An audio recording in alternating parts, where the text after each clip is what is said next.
শুভ সকাল আমার প্রিয় পরিবার। তো তোমরা সবাই কেমন আছো? আশা করি সবাই ভালো আছো, সুস্থ আছো, আর আমরাও ভালো আছি।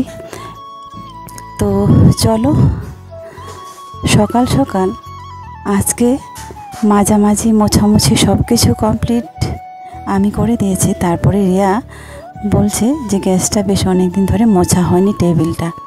তো নির্মা জলে ও মোছা শুরু করেছে, আর আমি বাইরে বাসন মাজছিলাম। আমার মাঝামাঝি কমপ্লিট করে রাজিয়া যাবে আজকে স্কুলে। বেশ কিছুদিন হলো ও যায়নি স্কুলে। একজন যেহেতু স্কুল যাবে, তো ভাবলাম আর খেতেও তো চায় না, তাহলে ওর জন্য আর এত সকালে রান্না করব না। দেরি করে আজকে একটু ওঠা হয়েছে। ওই যে তোমাদেরকে বলেছি, স্কুলে যদি না যায় তাহলে একটু ঘুম থেকে দেরিতেই ওঠা হয়, কারণ রাত্রিবেলা একটু দেরিতে ঘুমায়। এই ঝামেলা করতে করতে বেশ সময় লেগে যায়। তো আমিও তাদেরকে পড়তে বসি, আমিও বসে থাকি কিছুটা সময়। এই 12টা-1টার আগে কোনোদিনও ঘুমানো হয় না। তো তাই সকালে একটু দেরি করে ওঠা হয়। তো এদিকে ও রেডি হয়ে গেছে, খাওয়া দাওয়ার কিছু নেই। তো ভাবলাম একটু দুধটা যেহেতু জাল দেওয়া হয়েছে, ওটা দিয়ে ওকে খেয়ে বাস যেতে বলবো, আর আমি রান্না করে রেখে দেবো, তারপরে এসেই খাবে। তো প্রতিদিনের মতো তো সেই ভাবনা চিন্তা থাকে একটা, আর হয়ে বসে একটা। তো যেটা মন থেকে ভাবা হয়, যেটা করব বলছি, যেটা ভাববো বলছি, সেটা কিন্তু কখনোই হয় না, ঘটনা ঘটতে থাকে উল্টা। তো চলো সব দিনের মতো আবারও রেডি করে দিই। যেহেতু বেশ কিছুদিন পরে স্কুলে যাচ্ছে, ও একাই যাচ্ছে, কারণ ও একটু অলসতা, সাইকেল চালিয়ে যেতে চায় না। ওকে রিয়া চালিয়ে নিয়ে যায়। যেহেতু ও আজকে চালিয়ে যাবে, তাই নার্ভাস হয়ে যাচ্ছে। কেউ চালিয়ে নিয়ে গেলে ওর হয়তো ভালো হতো। তো যাই হোক, যেহেতু শত কষ্ট রেখে তবু যাওয়ার জন্য রাজি হলো। একা তো রাজি হচ্ছিল না, সামনে পরীক্ষা, না গেলেও তো নয় এই কটা দিনের জন্য। তো ওকে রেডি করে দিয়ে বের করে দিয়ে একটু দুধ দিয়েছিলাম আর দুটো খেজুর দিয়েছিলাম। মুড়ি দিয়ে খাবে না বলছে, সময় চলে যাবে। তো তাই ঠিক আছে, তাহলে ওটাই খাক, আর এসে খাবে ঘরে। আর আমরা এখানে খাওয়ার জন্য কিছু আমটা নিয়ে নিয়েছি। আমটা খোসা ছাড়িয়ে নিয়েছি। আমগুলো তো বেশ অনেক দিন হয়ে গেল, দেখতে দেখতে তোমরা দেখেছো। তো খেয়ে শেষ করে দিতেই হবে, তাই না? নাহলে তো নষ্ট হয়ে যাবে। আর এখনও দেখছি এবছরে মেদিনীপুরে প্রচুর আম উঠছে। আগের বছর এই সময়টা কিন্তু পাওয়া যেত না আম। মুড়ি আমাদের খাওয়া কমপ্লিট, আমি খেয়েছি চপ দিয়ে। তো তারপরে মাছ এখানে নিয়ে এসেছি, শুধু লেজগুলা। তো লেজগুলোর সাইজটা একটু বড় বড় ছিল, আর ছিল মাছের তেল। তো চলো এগুলো ধুয়ে নিই। ধোয়াধুয়ি করার পরে রান্নায় চলে যাব। রান্না একটু দেরিতে করব, আরও কিছু কাজ আছে, ধোয়াধুয়ি, কাছাকাছি। তবে এই তেলটা দিয়ে যদি বেগুন আলু দিয়ে কিংবা পটল দিয়েও রান্না করি, ভাজা করি, কিন্তু ভালোই লাগে। পটল দিয়ে কোনো দিনও করিনি, তো আগে খাইনি, বেশ 2-3 বার হলো করেছিলাম, বেশ ভালোই লাগলো খেতে। তাই ভাবছি বেগুন যেহেতু নেই, তো পটল দিয়ে এটা করব। আর মাছের লেজগুলো করব ঝোল। লেজগুলো একটু বড় সাইজে ছিল, 2টা বড় লেজ ছিল, ওখান থেকে 2টা আমি পিস বের করে নিয়েছি। যেহেতু পিসগুলো বড় বড় ছিল, 2টা পিস ওখান থেকে বের করে নিয়েছি, কারণ রিয়া তো কাটা খেতে পারে না, তোমরা জানো আগে থেকেই। ওকে যদি খুব বড় মাছ হয় তাহলে পিসটা ছাড়িয়ে দিতে হবে, না হলে ছোট মাছও কখনোই মুখে দেয় না। তো ওর জন্য আমি বড় জোর যদি কিনি, তাহলে যেই কাটা ছাড়া মাছগুলোই বেশিরভাগ কিনি। যেমন কাতলা মাছের একটা পেটি যদি হয়, তাহলে ওই পেটিটা ওকে দিই। না হলে যদি কখনো রুই মাছটা বেশি আমাদের হয় আর এনে দেয়, তো সেই রুই মাছ থেকে ওর জন্য আমি কাটাটা ছাড়িয়ে বড় পিসটা আমি বের করি, ওর জন্যই বিশেষ করে। আর ও কাটা তো একবারেই খেতে পারে না, মাছ খাওয়া ছেড়ে দিয়েছিল সেই কাটার ভয়ে। তো চলো এবার মাছটা ভেজে নিই। তারপরে মশলাটা কষিয়ে নিলাম। মশলাটা কষানোর পরে, যেহেতু বড় মাছটা আমি কিন্তু অন্যরকম করে রান্না করি। এই মশলাটার সঙ্গে আবার বেশ কিছুক্ষণ মাছটা কষিয়ে নেব, তাহলে তেল মশলাটা ভালো করে ভেতরে ঢুকে যায়। অনেকেই করে কি ফুটিয়ে আবার মাছটার ঝোলটার ওখানে ছেড়ে দেয়। অনেকেই দেখেছি খাওয়ার সময় আবার ওখানে দেয়, যখন খাবো একটু আগে। ওটা আমার মনেও ভালো লাগে না, একটু কেমন জানি একটা আস্টা গন্ধ ছাড়ে, ওইভাবে আমি খেতে পারি না। তো যাই হোক, আমি বিশেষ করে এভাবে রান্না করি, এতে কোনো গন্ধই থাকে না, না রসুন পেঁয়াজের না মাছের কোনো একটা গন্ধই থাকে না। তবে মাছের তো একটা ফ্লেভার স্বাভাবিক থাকবে, যেটা রান্না করব সেটার ফ্লেভার তো একটা থাকবে, কিন্তু অন্য যে একটা আষ্টে গন্ধ কিন্তু সেটা থাকে না। তেলটা আলাদা করে এনেছিল, তেলটা কিন্তু আলাদা করে পুরোটাই ভেজে রেখে দিলাম। ভেবেছিলাম কাঁচাই রেখে দেবো কাকুদের ফ্রিজে, কিন্তু না, ডেলি ডেলি লোকের ব্যবহার করা তো মোটেও ভালো লাগে না, কখন কি বলে ফেলে লোকের জিনিসের উপর। তো যাই হোক, ওখানে আর দিলাম না, পুরোটাই ভেজে তারপরে এইভাবে রেখে দিলে কিছুই বলবে না। তাছাড়া এটা 2-3 দিন যদি আমি ঘরেও ভেজে রেখে দিই তাহলেও কিছু হবে না, শুধু একটু করে দিনে একবার করে গরম করে নেব। তো অতদিন তো রাখবো না, 2 দিনে হয়ে যায় বাস। তো দেখো, পটল দিয়ে এই ভাজাটা করেছি, তেলটা কিন্তু কি সুন্দর লাগছে, দেখতে যেমন সুন্দর লাগছিল কিন্তু খেতেও এরকম লাগছিল, কালারটাও হেভি হয়েছিল। তো যাই হোক, এই প্রথম করলাম তেল দিয়ে হচ্ছে আলু পটলের ভাজা। পটলটাকে কুচি কুচি করে কেটে নিয়েছি, আলুটাও তেমন বেগুন দিয়ে যেভাবে করা হয় সেম সেভাবেই প্রসেসটা। কিন্তু আমি এখন বলবো, এটা খাওয়ার পরে যেহেতু ভয়েসটা পড়ে দিচ্ছি, কিন্তু বেগুনের থেকে এই পটল দিয়ে কিন্তু টেস্টটা বেশি সুন্দর হয়েছিল, কালারটাও কিন্তু দারুণ হয়েছিল।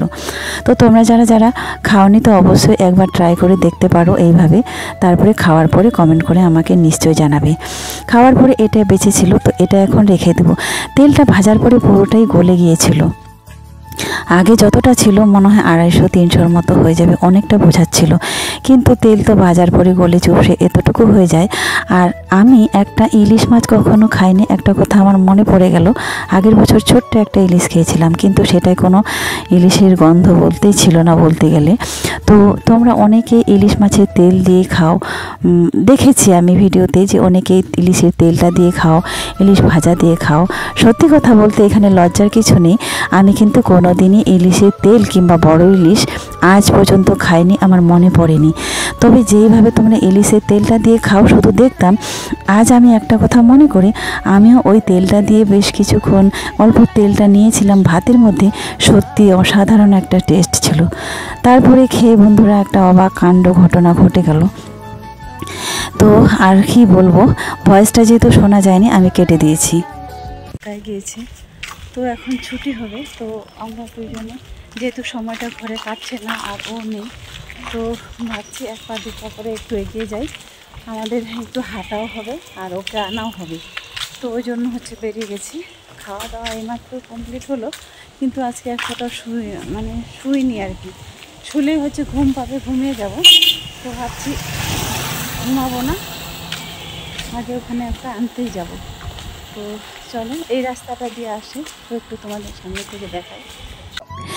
দুপুরবেলা শুধু খেয়ে দিয়ে শুধু একটু বসেছিলাম রিয়াকে নিয়ে, একটু বিশ্রাম করব বলে। খাওয়ার পরে অটোমেটিক সবার শরীরটা ছেড়ে দেয়, কিংবা একটু শুয়ে কিংবা বসে সময় কাটাতে চায়। হঠাৎ করে একটা খবর এলো স্কুল থেকে, তো সেই জন্যই দুপুরে আর না বসে না শুয়ে রিয়াকে নিয়ে বেরিয়ে পড়লাম এই রাস্তা দিয়ে ছোট মেয়ের খোঁজে উদ্দেশ্যে, রাজিয়ার উদ্দেশ্যে বেরিয়ে গেলাম যে ও কত দূরে আছে রাস্তায়, কত দূরে আছে, আজও কি পৌঁছালো না। তো চলো এই রাস্তা দিয়ে কত দূর যাই আর কখনো ওকে খুঁজে পাই। এটা হচ্ছে ক্ষুদিরাম মিউজিয়ামের পাশে, এই রাস্তাটা দিয়ে আমি কখনো কোনোদিন যাইনি, আজ প্রথম এই রাস্তা দিয়ে হাঁটছি। আসার এখানে হয়ে গেল 3-4 বছর, কিন্তু এই রাস্তাটার দিকে আসিনি। এই গলিতে অবশ্য টিউশন ছিল, কিন্তু ওইটা পার করে কখনো কোনোদিন যাইনি। এই গলিতে একসময় একটা টিউশন ছিল, ব্যাচ ছিল এইখানে এই গলিতে। তো যাই হোক, ওই দিকটা আমার আসা হয়নি যেহেতু সময় হচ্ছিল না। এটাই হচ্ছে ক্ষুদিরাম মিউজিয়াম, কিন্তু আজও ভেতরে যাওয়া হয়নি। তো এরা বাচ্চাগুলো বেশ এই রাস্তাটা দিয়ে যায়, কখনো ওই রাস্তাটা দিয়ে যায়, আর ওরা যেহেতু রোজ রোজ স্কুলে যায় একটা না একটা গলি কিংবা রাস্তা খুঁজে বের করে নেয়। তবে আমি ওদেরকে সবসময় একটা কথা শেখাই যে কখনো পকেট রাস্তা দিয়ে তোমরা যাবে না, কোনো দিনও না। এটা হচ্ছে কাঠগোলাপের গাছ, এখান থেকে রোজ সে ফুলটা নিয়ে যেত। এই যে এবার পেয়ে গেছি, আমি খবরটা শোনার পরে তাড়াহুড়া করে নাইটিটা পরেই চলে এসেছি, নাইটিটা আবার চেঞ্জ করারও সময় পাইনি। তবে আমি একটা কথা ওদেরকে যেটা শেখাই, তাদেরকে আমি সবসময় একটা কথা শেখাই, যে রাস্তাটা দিয়ে বেশি মানুষ চলাচল করে সেই রাস্তাটা দিয়ে তোমরা যাবে, যে রাস্তাটা নিরিবিলি সেই রাস্তা দিয়ে তোমরা কোনোদিনও কখনোই যাবে না। এই কথাটা আমি ওদেরকে একবার স্কুল আসার সময় বলি, একবার যখন বাড়িতে পৌঁছায় তখন বলি। তারপরে মায়ের হাতে না খেলে তো এদের হয় না। এবার রিয়ার যা ছিল জীবনের সব কিছু ফর্মুলাগুলো সে একেবারে বেছে বেছে নিয়েছে। বেশ কিছুদিন হলো ওকে আর খাইয়ে দিতে হয়নি। যাই হোক, একে খাইয়ে যদি আমি এখন না দিই তাহলে কিন্তু না খেয়ে থেকে যাবে। একটু হয়তো খাবে, যেটা আমি যে ভাতটা খাওয়ালাম 4 ভাগের 1 ভাগ কিন্তু খাবে, পুরোটাই রেখে দিবে। তা না করে আমি না হয় একটু কষ্ট করে আমার হাত দিয়ে খাইয়ে দিই, যেহেতু আমার হাতে ওদের বেশি খাওয়ার টেস্টটা বেশি লাগে। তো যাই হোক, কয়েক মিনিট সময় নষ্ট করে আচ্ছা আমি খাইয়ে দিই, আমার একটু কাজটা না হয় 10 মিনিট পরেই হবে, এটাই ভাবলাম। তবু তো সে বাচ্চাটা মানে এসে তো একটু শান্ত করে পেট ভরে একটু খেতে পারবে। খেয়ে দিয়ে যখন খাওয়া হয়ে যাবে, তো বন্ধুরা এখন আমাদের খাওয়া দাওয়া কমপ্লিট হয়ে গেল। তো খাওয়া দাওয়া তোমাদেরকে দেখালাম না এই জন্যই যে দুপুরে খাওয়া দাওয়া যা ছিল সেটাই। আর আজকে তো দেখতেই পেলে বিকালে হচ্ছে পড়াতে যাওয়া হয়নি, বেশ কটা দিন হলো। খুব খারাপ পরিস্থিতি চলছে, যেটা আমি বলতে পারছি না তোমাদেরকে এখানে।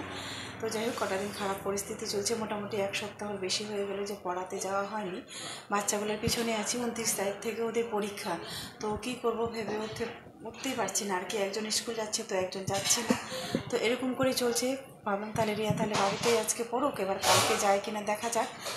আর রান্নাবান্না একবারেও হচ্ছে, দুপুরে করছি, সকালে মুড়ি টুড়ি খেয়ে আজকের দিনটা ওইরকমই ছিল। তো দুপুরে আজকে যদিও ভাত একটু কম হয়েছিল, একটু ভাত ছিল, একজনের মতো ভাত ছিল। আমি ভাতটা খেলাম, ও হচ্ছে আম দিয়ে মুড়ি খেলো, রাজি হচ্ছে খেলোই না। তো একবার ওকে আমি খাইয়ে দিলাম, দেবাস খাওয়া হয়ে গেল, খাওয়া দাওয়া হয়ে গেল, সব কমপ্লিট। ওরা পড়ছিল ততক্ষণ ধরে। আর এখন নিয়ে যাব, এখন বিছানা টিছানা সব রেডি করে এখন ওদেরকে একটু পড়তে বসাবো, যেহেতু সামনে পরীক্ষা। 1-8 ঘন্টার মতো পড়বে। তো 1 ঘন্টার মতো বসে পড়বে, যদি ঘুম না পায়। আর আমার শরীরটা খুব খারাপ লাগছে, চোখগুলো যেন বন্ধ হয়ে আসছে মাথা যন্ত্রণার জন্য। তো 2টা দিন হলো, তাও একটু কম ছিল। তো যদি পড়ে তো পড়বে। সবার খাওয়া কমপ্লিট, এই যে রাজিও চলে এসছে। তো ভাবলাম আজকে ঘর থেকে আর ভিডিওটা আর করলাম না, কারণ ঘরে ওইখানে ক্যামেরাটা ভালো আসছে না আর কি, আমার ভালো লাইটের ওখানে ব্যবস্থা নাই। তো ভাবলাম আজকে বাইরে থেকে শেষ করছি। তো আজকের মতো এখান থেকে শেষ করছি। সবাই ভালো থাকবেন, সুস্থ থাকবেন। আর ভিডিওটা কেমন লাগলো অবশ্যই একটা ছোট্ট একটা কমেন্ট করে জানাবেন। সবার জন্য অনেক অনেক শুভকামনা। সবাই ভালো থাকবেন, সুস্থ থাকবেন। আজকের মতো এখান থেকে শেষ করছি। তো চলুন।